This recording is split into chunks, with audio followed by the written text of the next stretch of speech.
불신시대 박경리. 구입할 수복 전야에 진영의 남편은 폭사했다. 남편은 죽기 전에 경인도로에서 본 괴뢰군의 임종 이야기를 했다. 아직 나이 어린 소년이었다는 것이다. 그 소년병은 가로수 밑에 쓰러져 있었는데 폭풍으로 터져나온 내장에 피비린내를 맡은 파리떼들이 아귀처럼 덤벼들고 있더라는 것이다.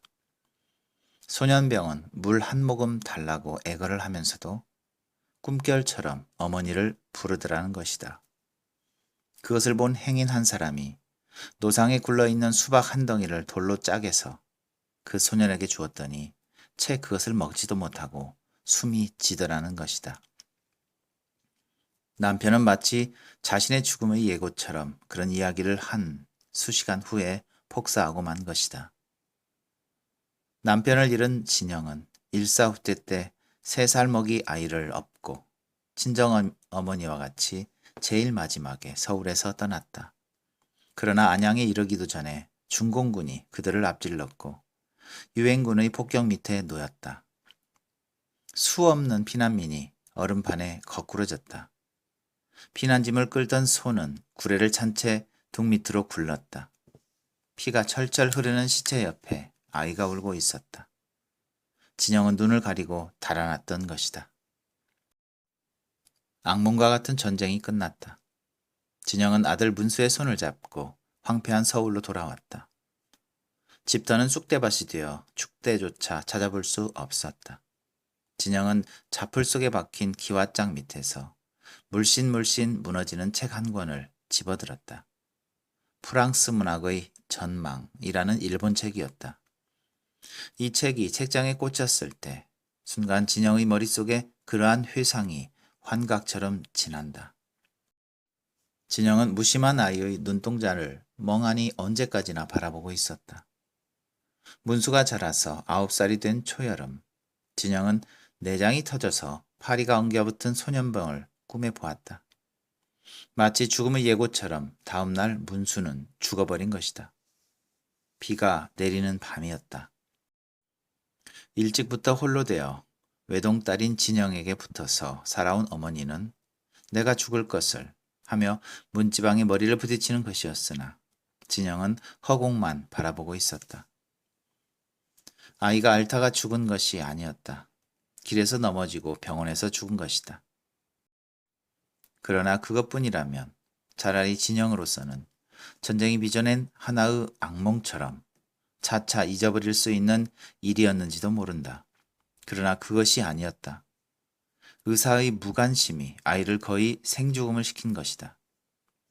의사는 중대한 뇌수술을 엑스레이도 찍어보지 않고 심지어는 약 준비조차 없이 시작했던 것이다.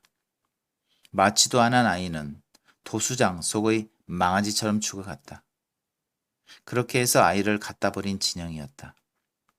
바깥 거리에는 쏴 하며 밤비가 내리고 있었다. 누워서 멀거니 천정을 바라보고 있는 진영의 눈동자가 이따금 불빛에 번뜩인다. 창백한 볼이 볼그스름해진다. 폐결핵에서 오는 발열이다. 바깥의 빗줄기가 줄기차 온다. 아이가 죽은 지 겨우 한 달. 그러나 1000년이나 된 듯한 긴 날이었다. 진영은 가만히 눈을 감는다. 진영의 귀에 조수처럼 밀려오는 것은 수술실 속의 아이의 울음소리였다. 진영은 벌떡 자리에서 일어나 술병을 들이킨다. 잠이 오지 않을 때 마셔보라고 동무가 보내준 포도주였다. 이불 위에 엎드린 진영은 여울처럼 멀어지는 수술실 속의 아이의 울음소리를 듣는 것이었다. 어떻게 해서 잠이 든다. 진영은 꿈속에서 희미한 길을 마구 쏘다니며 아이를 찾아 헤매다가 붕대를 칭칭 감은 눈도 코도 입도 보이지 않는 아이 모습에 소스라쳐 깬다. 훔신 땀에 젖은 몸이 가늘게 떨고 있었다. 벼랑간 무서움이 쭉 끼친다. 비가 멎은 새벽이 창가로부터 서서히 방 안으로 스며들고 있었다. 허공을 보고 있는 진영은 왜 무서움을 느끼는지 알 수가 없었다. 아이가 이미 유명의 혼령이기 때문인지도 모른다. 그렇다면 이렇게 서글픈 인간관계가 어디 있겠는가? 진영은 구역이 나올 정도로 자기 자신이 싫었다. 성당의 종소리가 멀리서 들려온다. 요 다음 주일날에는 꼭 나를 성당에 데려가 달라고 가롤동 아주머니에게 부탁을 한 일이 생각난다. 바로 오늘이 그 주일날이다. 가롤동의 아주머니는 약속한 대로 8시가 못 되어서 왔다.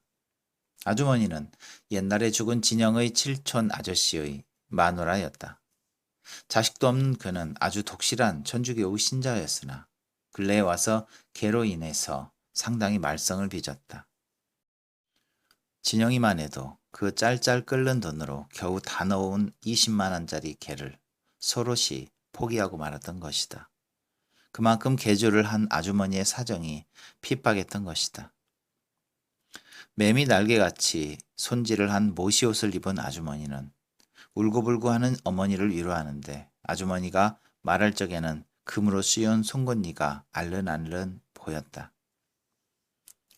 어머니는 아는 사람을 보기만 하면 언제나 손을 잡고 손자를 잃은 하소연을 했다.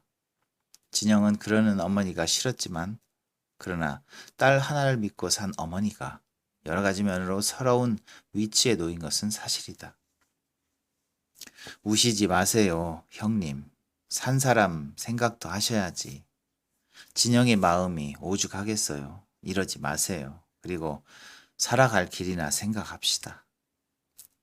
진영이 실직을 하고 있는 형편이라 살 길도 막막하긴 했다.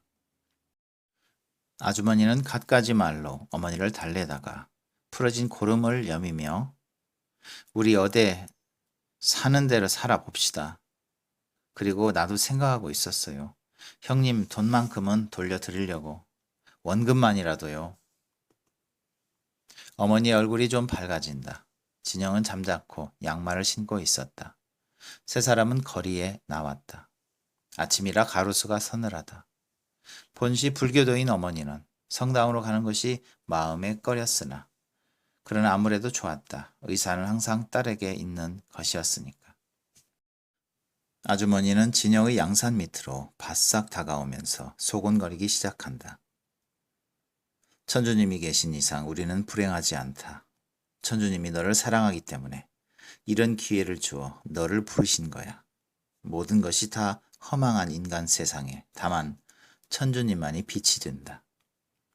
신자이면 누구나 할 수 있는 똑같은 말을 아주머니는 말했다. 진영은 땅을 내려다본 채 지가 구원을 받자고 가는 건 아니에요. 천당이 있어서 그곳에 문수가 놀고 있거니 그렇게 생각하고 싶어서. 그래, 천당 갔다. 그렇게 착한 아이가 행복하게 꽃동산에서 놀고 있고 말고. 연장자답게 위로한 것이었으나 말투가 너무 어수룩했다. 아무리 꽃동산이라도 그 애는 외로울 거요. 엄마 생각이 날 거예요. 진영은 혼자 중얼거리며 하늘을 보았다. 너울처럼 엷은 구름이 가고 있었다. 그런 소리 말고 영세나 받도록 해. 상배도 영세를 벌써 받았어. 아주머니의 목소리는 먼 지평선에서 울려오는 것 같았다. 진영은 기계적으로 그 무신론자가 영세를 그애도 요즘 심경이 많이 변했어. 분냄새가 10개 풍겨왔다. 진영은 금리가 알른알른 보이는 아주머니의 인매를 물끄러미 쳐다본다. 상배는 아주머니 댁에 하숙한 대학생이다. 지나간 봄에만 해도 그는 아주머니요, 예수가 물 위를 걸었다 했는기요. 하하하. 아마 예수는 왼발이 빠지기 전에 오른발을 올렸고 오른발이 빠지기 전에 왼발을 올렸던가 배요. 하하하. 그런 부산 사투리의 조롱이 자기 딴에는 아주 신통했던지 상배는 콧머리를 벌렁거리며 웃었던 것이다. 진영이 그것을 생각하는 동안 아주머니는 손수건으로 땀을 닦으며 그래도 우리 집에서 쉬이 옮기게 될 거야. 아버지가 사업 때문에 서울로 오신다니까. 그래서 나도 그 애가 나가기 전에 영세 받도록 하려고. 부드러운 목소리였다. 그들이 성당 앞까지 왔을 때 은행나무에 자잘한 햇볕이 부서지고 있었다. 뜰에는 연분홍빛 글라디올러스가 피어 있었는데 진영은 불교 상징인 연화를 왜 그런지 연상했다. 그리고 엉뚱스럽게 그 꽃들이 자아내는 서양과 동양의 거리를 생각해 보는 것이었다. 막연한 생각이다. 그러나 다음 순간 진영은 얼떨떨하게 자기의 마음을 더듬었다. 문수를 위하여 신을 뵈러 온 마당에서 아무런 경건함도 없이 이렇게 냉정히 사물을 헤아리고 있었다는 것을, 그것을 다만 시각에서 온 하나의 자연 발상이라고만 할 수 있을 것인가. 그렇지 않다면 내 슬픔 속에 그만큼 여유가 있었다는 말인가. 진영은 문수에게 부끄러웠다. 미안했다. 진영은 땀에 젖은 분냄새가 풍겨오는 아주머니의 젖가슴을 무심히 바라보았다. 나무 그늘 아래 아이들이 모여 있었다. 그 옆에는 중년 남자 한 사람이 십자가, 성경책 같은 것을 노점처럼 벌려놓고 팔고 있었다. 진영은 어느 유역의 이방인인 양 그런 광경을 건너다 보았다. 분위기에 쌓이지 않는 마음속에서 쌀쌀한 바람이 일고 있었다. 진영은 성당 안으로 들어갔다. 아주머니는 신발을 책보에 싸면서 주로 아이들을 위한 미사 시간이 돼서 시끄러워. 다음엔 일찍 와요. 진영은 아주머니의 말보다 거추장스럽게 신발을 싸들고 가는 신자들의 모습에 눈이 따라가는 것이었다. 진영은 문득 예수 사랑하려고 예배당에 갔더니 눈 감으라 해놓고 신 도둑질 하더라. 그런 야유에 찬 노래를 생각했다. 그러나 진영은 곧 형용할 수 없는 두려움을 느꼈다. 신전에서 신을 모독하다니. 그런 죄악의식에 쫓기며 진영은 아주머니의 뒤를 따랐다. 얼마 후에 미사는 시작되었다. 가엾은 나의 아들 문수를 위하여 기도를 올리나이다. 진심으로 진실로 비나이다. 그 고통으로부터 놓이게 하시고 어린 영혼에게 평화가 있기를. 진영은 눈을 감고 그런 말을 중얼거렸다. 그러나 마음 한구석에 있는 햇살꾼의 속삭임이 더 집요했다. 햇살꾼은 속삭인다. 문수는 죽어버린 것이다. 아주 영영 없어진 것이다. 진영은 눈앞이 캄캄해 오는 것을 느낀다. 햇살꾼은 속삭인다. 칼끝으로 코를 짝에서 죽여버린 것이다. 무참하게 죽여버린 것이다. 진영은 눈앞에 시뻘건 불덩어리가 굴러가는 것을 본다. 햇살꾼은 자꾸만 속삭인다. 어둡고 침침한 명부에서 압축한 듯한 목쇧 아이의 울음소리. 진영은 땀을 흘리며 눈을 떴다. 코앞에 닿은 어머니의 머리에서 땀내가 뭉클 풍겨온다. 현기증을 느낀다. 신자들이 머리에 쓴 하얀 미사포가 시계와 의식을 하나로 표백시켜 버리는 것이었다. 얼마 동안이 지났는지 진영은 고개를 돌렸다. 구제품이 정렬한 듯한 성가대의 아이들이 눈앞에 나타났다. 아이들의 각색의 음계가 합한 성가는 바람을 못 마신 오르간의 잡음처럼 진영의 귓가에 울렸다. 이 속에서 무릎을 꿇고 앉았을 을씨년스런 자기 자신의 모습. 진영은 그것이 얼마나 어설픈 위치인가를 깨닫는다. 진영은 다시 눈을 감았다. 그러나 자기 자신이 미웠다. 결코 자기라는 의식을 버리지 못한 것이 미웠던 것이다. 진영은 어떻게 해서라도 객관적인 자기 의식으로부터 벗어나고 싶었다. 진영은 이뤄진 낭만을 찾아보듯이 신과 문수의 죽음이 동렬의 신비라는 것, 그리고 아무도 신과 죽음을 비판할 수 없다는 것, 그것은 사실이라 생각했다. 진영이 처음 성당에 나가려고 결심했을 때 그것이 가공에 설정된 하나의 가장일지라도 다만 문수를 위한다는 명목만으로 자신이야 피에로도 오뚜기도 될 수 있으리라 생각했던 것이다. 그러나 의식적인 맹목은 끝내 맹목일 수 없었다. 미사가 거의 끝날 무렵이었다. 진영은 긴 작대기에다가 연금 주머니를 여민 잠자리채 같은 것이 가슴 앞으로 오는 것을 보았다. 아주머니가 성급하게 돈을 몇 입 던졌을 때 잠자리채 같은 연금 주머니는 슬그머니 뒷줄로 옮겨가는 것이었다. 진영은 구경꾼 앞으로 돌아가는 풍각쟁이의 낡은 모자를 생각했다. 그런 생각을 계기로 하여 진영은 밖으로 나와버렸다. 진영은 나무 밑에 주저앉아서 성당에서 나오는 어머니의 빨간 눈을 보았다. 문수 또래의 아이들이 신발을 신으며 나오는 것도 보았다. 여름 햇빛 아래 서 있는 성당이 가늘게 요동하고 있는 것 같이 진영에게는 느껴졌다. 아침부터 진영은 마루 끝에 멍하니 앉아 있었다. 갑갑하게 그러지 말고 밖이라도 좀 나갔다 오라는 어머니의 말이 도리어 비위에 거슬려 진영은 이맛살을 찌푸리며 머리를 부여앉는다. 갑갑한 때문만이 아니다. 진영은 일자리를 찾아 밖에 나가야 하는 것이다. 진영은 머리를 부여하는 채 도대체 어디를 가야 하며 누구에게 매달려 밥자리를 하나 달라고 하겠는가. 더군다나 폐까지 앓고 있는 내가. 진영은 문수를 생각했다. 살겠다고 버둥대는 어머니와 자기의 모습이 한없이 비루하게 느껴지는 것이었다. 마당에는 대낮 햇빛이 쨍쨍 쏟아지고 있었다. 그늘이 짧아진 쌍나무의 둘레로 잉잉거리고 다니던 파리떼들이 진영의 얼굴 위로 몰린다. 어머니는 장독대 옆에서 빨래에 풀을 먹이고 있었다. 널쩍한 해바라기 잎사귀 사이의 그 찌들은 옆 얼굴을 바라보는 진영은 바다에 떼밀려 다니는 해파리를 생각했다. 그렇게 둔하면서도 산다는 본능만은 가진 것, 그저 산다는 것. 진영은 어머니에 대한 잔인한 그런 주시를 더 이상 계속할 수가 없었다. 진영은 성가시게 구는 파리를 쫓으며 마룻바닥에 들어눕는다. 하늘이 파랬다. 구름이 둥둥 떠내려가는 것이었다. 그러나 갑자기 하늘이 바다같이 느껴졌다. 구름은 바다 위로 둥둥 떠내려가는 해파리만 같았다. 진영이 자신이 누워서 하늘을 보는 것이 아니라 어쩌면 엎드려서 바다를 내려다보는지도 모른다는 그러한 착각이 든다. 해가 서쪽으로 좀 기울었다. 쌍나무의 그늘이 두 서너치나 늘어난 것 같다. 진영은 몸을 왼쪽으로 돌려서 마루 밑의 땅을 내려다보고 있었다.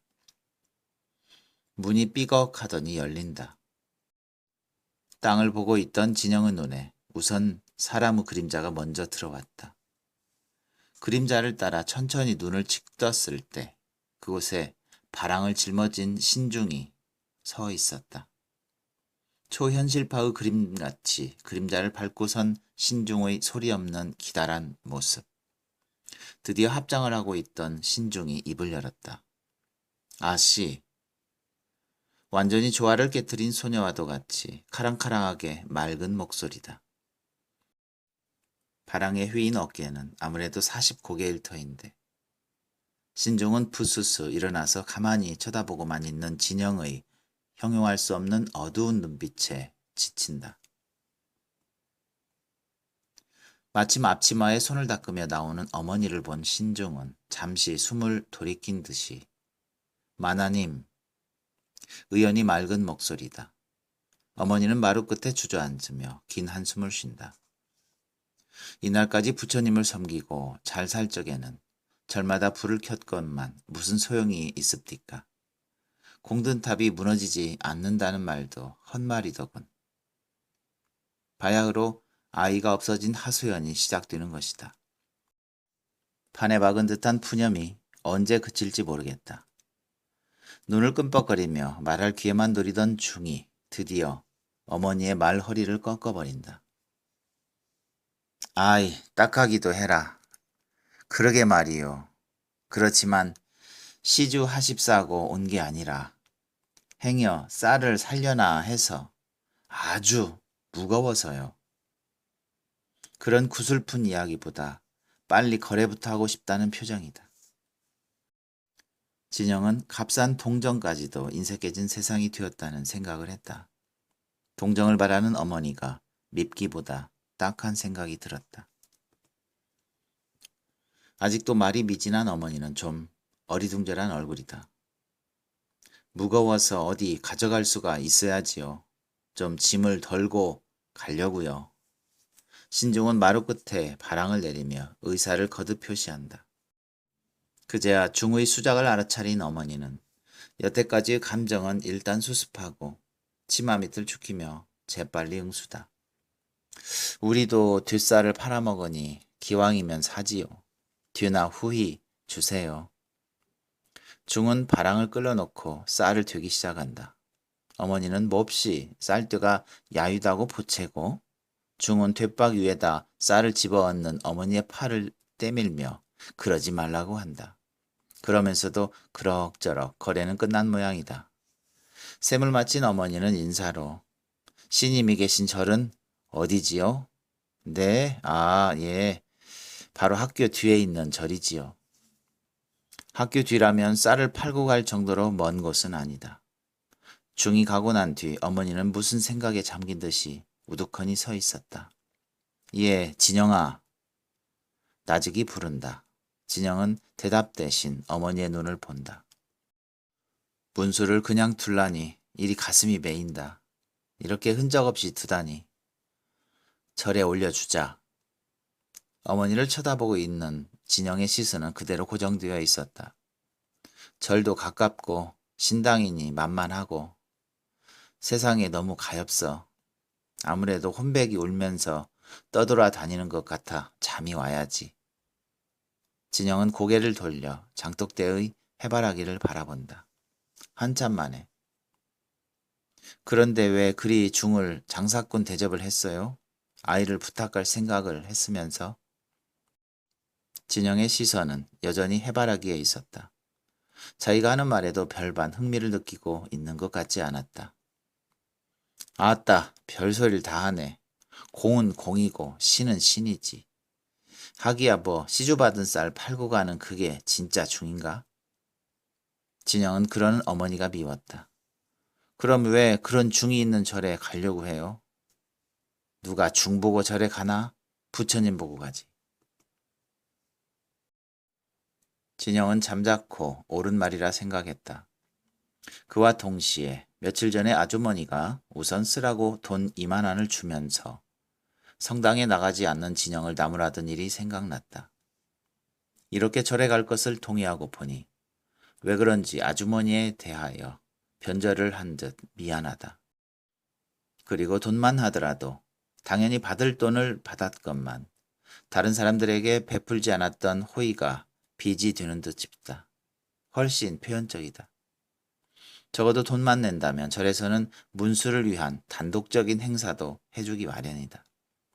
진영은 자리에서 후딱 일어섰다. 해가 서산에 아주 기울었다. 거리로 나왔다. 진영은 약국에서 스트랩토마이신 1개를 사들었다. 내내 다니던 Y병원에는 아무래도 가고 싶지 않았기 때문에 약을 산 것이다. 가로등어 아주머니는 Y병원의 의사가 같은 신자니 믿고 다니라고 했다. 그러나 여태까지 주사 불량인 한 병에서 겨우 3분지 1만 놓아주고 있었던 것을 알게 되었다. 그것을 안 이상 그 병원에 다시 갈 수는 없었다. 약병을 만지며 길 위에 한동안 서 있던 진영은 집 근처에 있는 S병원으로 들어갔다. 이웃이기 때문에 의사와 안면점은 있었다. 그러나 S병원은 엉터리 병원이었다. 진영은 모든 것이 서툴러 보이는 갓 데려다 놓은 듯한 간호원을 불안스럽게 쳐다보며 약병을 내밀었다. 진찰도 하지 않고 주사만 맞으러 오는 손님을 의사는 언제나 냉대한다. 그래서 진영은 애당초 의사를 보지도 않았다. 그러나 환자를 진찰하고 있던 의사가 뒤로 고개를 돌렸을 때 진영은 놀라지 않을 수가 없었다. 의사가 아니었다. 그나마도 근처에 사는 건달이었던 것이다. 진짜 의사는 그때야 서류 같은 것을 들고 안에서 분주히 나오더니 바쁘게 밖으로 나가버리는 것이었다. 청진기를 든 건달은 진영의 눈살에 캥겼는지 우물쭈물 해치우더니 간호원에게 페니실린 2g 하고 밖으로 슬그머니 사라진다. 페니실린이라면 병명을 몰라도 만병통치약으로 건달은 알고 있었던 모양이다. 진영이 멍청이 섰는데 간호원은 소독도 안 한 손으로 아주 서툴게 마이신을 주사기에다 뽑고 있었다. 진영이 정신을 차렸을 때 주사기에 들어가고 있는 액체가 뿌옇게 보였다. 약이 채 녹기도 전에 주사기에다 뽑은 것이다. 진영은 더 참지 못했다. 안 돼요. 녹기도 전에. 큰일 날려고. 앙칼지게 소리치며 진영은 약병을 뺏어서 흔들었다. 페니실린을 맞으려고 기다리고 앉았던 낯빛이 노란 할머니가 주사기를 들고 엉거주춤하니 서 있는 간호원을 불안스럽게 보고 있다. 병원문을 나섰다. 이미 밤이었다. 아까 큰일 날려고 하면서 약병을 빼앗던 자신의 모습이 어둠 속에 둥그렇게 그려진다. 참 목숨이란 끔찍이도 주체스럽고 귀중한 것이고 몇 번이나 죽기를 원했던 자기 자신이 아니었던가. 진영은 배꼽이 터지도록 밤 하늘을 보고 웃고 싶었다. 그러나 웃음이 터지고 마는 순간부터 진영은 미치고 말리라는 공포 때문에 머리를 꼭 감쌌다. 사실상 내가 미쳤는지도 모른다. 모든 일은 미친 내 눈앞의 환각인지도 모른다. 지금은 밤이 아니고 대낮인지도 모른다. 진영은 머리를 꼭 감싼 채 집을 향해서 다른박질을 쳤다. 밀짚 모자를 쓴 냉차 장수가 뛰어가는 진영의 뒷모습을 얼없이 바라본다. 달무리진 달이 불구스름했다. 비라도 쏟아질 듯이 뭉뭉한 더운 바람이 불어왔다. 진영의 어머니는 쌀을 팔러 온 중이 가고 난 뒤 백중날을 기다렸다. 백중날은 죽은 사람의 시식을 하기 때문이다. 백중 첫날에 어머니는 문수의 사진과 돈 2,000원을 가지고 절에 가서 미리 연락을 해두었다. 그래서 다음날 아침에는 날이 환해지자 진영이도 과실 바구니를 들고 어머니를 따라 집을 나섰던 것이다. 비국민학교를 돌아 약간 비탈진 길을 올라서니 이내 절 앞마당이 보였다. 백중맞이를 하느라고 한창 바쁜 절에는 동네 아낙네들이 와서 일을 거들고 있었다. 아이고 정성도 지극히 해라. 이렇게 일찍부터. 어머니는 눈에 손수건부터 가져간다. 스님, 우리 아이 천도 좀 잘 시켜주세요. 부탁입니다. 너무 가엾어. 콧물을 짠다. 어제 저녁에 실컷 어머니의 서름을 들었을 주지중은 새삼스럽게 그 말이 탐탁할 리가 없다. 주지중은 극히 사무적으로 그런데 첫째로 하갔다던 서장 부인이 아직도 안 오시니 어떡하나. 잠시 생각에 잠긴다. 무슨 서장인지 알 수는 없으나 이 절에 있어서 대단히 소중한 손님인 모양이다. 어머니는 비굴한 웃음을 띠면서 주지중을 쳐다본다. 시님, 그만 우리 아이를 먼저 해주세요. 주지는 한동안 어머니를 보고 있더니 그럼 댁부터 해드릴까? 주지는 그렇게 작정하고 마침 지나가는 중을 부른다. 아우님. 아우님이라고 불린 신중은 돌아본다. 얼굴이 쪼글쪼글해진 그 신중은 아직도 팽팽한 주지에 비하여 훨씬 더 늙어 보인다. 게다가 표정마저 앙상하다. 어제 저녁에 2,000원 낸 분인데 아직 서장댁이 안 오시니 우선 하나라도 먼저 끝내지요. 주지의 말투는 상대방의 의견을 존중하는 것이었다. 늙은 중은 대답 대신 진영의 모녀를 훑어보더니 돈의 액수가 심에 차지 않아서 묵뚝뚝하게 그냥 가버린다. 진영과 어머니는 법당 옆에 서로 등을 보이고 우두커니 서 있었다.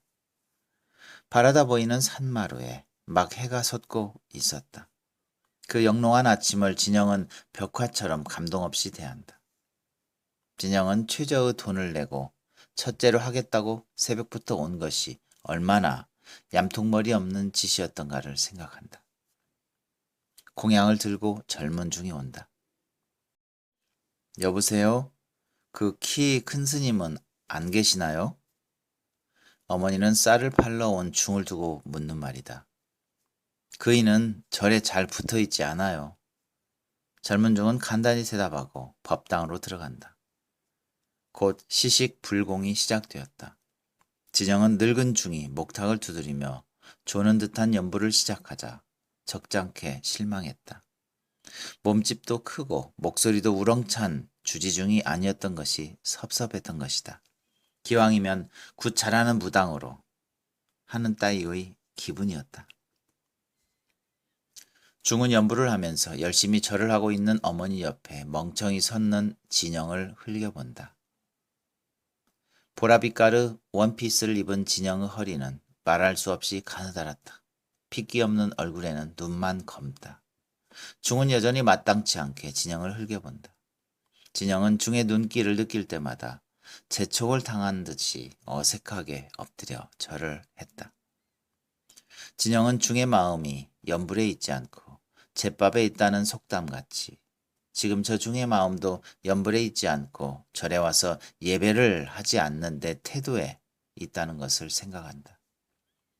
진영은 중과 무슨 대결이라도 하는 듯이 점점 몸이 피로해지는 것이었다.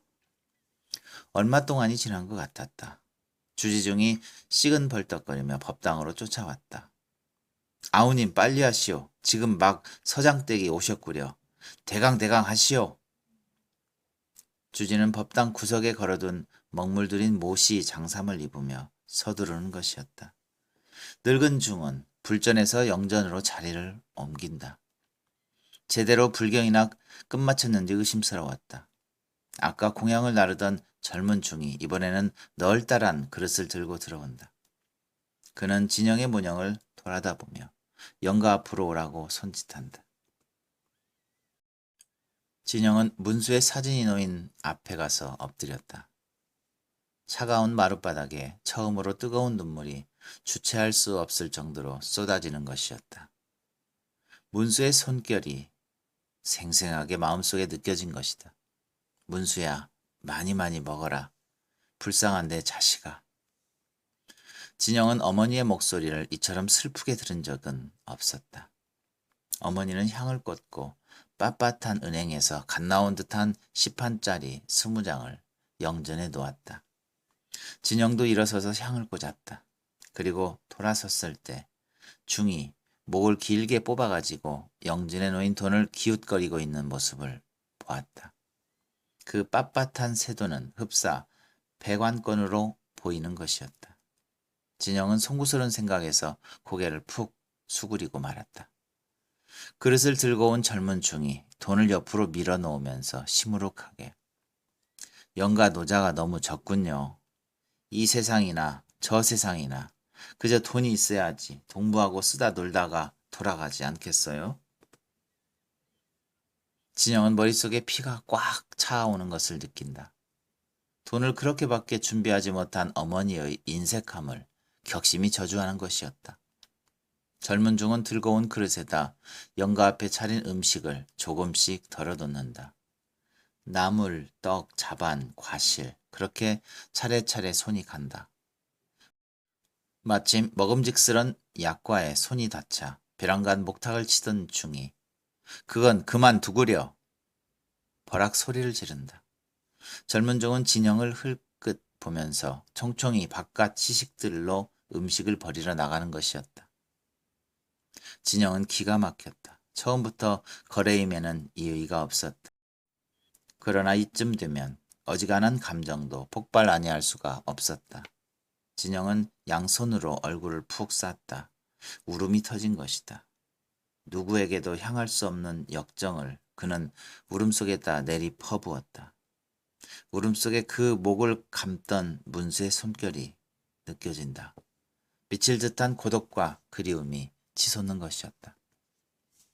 음식을 버리고 돌아온 젊은 중은 과실을 모으며 이걸 가져가셔야지 보자기를 하며 어머니를 돌아본다.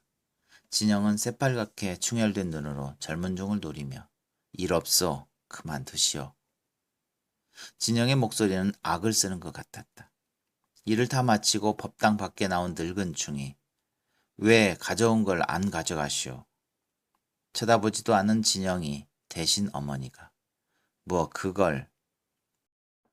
진영의 얼굴을 어머니는 숨어본다. 늙은 중은 침을 꿀꺽 삼키며 댁 같으면 중이 먹고 살겠소? 진영은 눈이 번뜩였다. 조반을 자셔야 할 텐데 너무 일러서 찬이 제대로 안 됐어요. 좀 기다리실까요? 젊은 중은 그런 말을 남기고 가버린다. 진영은 법당 축돌 위에 주저앉았다. 이 세상이나 저 세상이나 그저 돈이 있어야지요 하던 말이 되살아온다. 물론 처음부터 거래였다. 그렇다면 화폐의 액수에 따라 문세에 대한 추모의 정이 계산된다는 말인가. 진영이 그러한 울분에 젖어 있을 때 말쑥하게 차려입은 그 서장과 보이는 듯 싶은 젊은 여인이 주지중으로 인도되어 법당으로 들어가고 있었다. 잠시 후 불경 읽는 소리가 쩌렁쩌렁하게 밖으로 흘러나왔다. 잠들었던 부처님이 밥을 얻어먹으려 절에 온 것은 분명히 아니다. 그냥 걸어가는 진영을 만류 못할 것을 아는 어머니는 뜰에 서성거리고 있는 늙은 중에게 그냥 갈랍니다, 시님. 이크, 아침이나 잡수시지 갈려오? 굳이 잡지는 않았다. 그는 절 문까지 전송을 하며 당신네들 같으면 중이 먹고 살겠소?